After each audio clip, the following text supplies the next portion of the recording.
My advice is, before you ask stupid questions, think about it. Highline ডিফেন্সের বলি হয়ে 2 হালি গোল খাওয়ার অভিজ্ঞতা নিয়ে প্রশ্ন করলে এভাবেই চটে যান নারী দলের কোচ পিটার বাটলার। মাথা গরম স্ট্রিক্ট কোচ পিটার বাটলার এখন সাংবাদিকদের প্রশ্নেও ক্ষেপে যান। যত কিছুই হোক না কেন নিজের জায়গা থেকে এক চুলও নড়তে প্রস্তুত নন তিনি। এশিয়ান কাপের জন্য প্রস্তুতি নিতে থাইল্যান্ডের সাথে 2টা প্রীতি ম্যাচ খেলেছে বাংলাদেশের মেয়েরা। 2 ম্যাচ মিলিয়ে গোল কনসিড করেছে 8টা। থাইল্যান্ডের জালে বাংলাদেশ বল জড়াতে পেরেছে মাত্র একবার। সেজন্যই বাটলারের ডিফেন্স প্ল্যানিং নিয়ে উঠছে এত প্রশ্ন।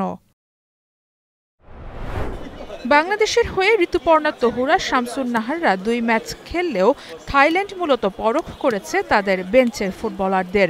তবে বাটলার নিজের জায়গাতেই অটল। হাইলাইন ডিফেন্সে খেলেই জাতীয় দল আর বয়সভিত্তিক দল এশিয়ান কাপে খেলেছে, তাই এই কৌশলেই দলকে অভ্যস্ত করাতে চান তিনি। থাইল্যান্ডের সাথে বাংলাদেশের মেয়েরা ফিটনেসেই পিছিয়ে আছে বহুগুণ।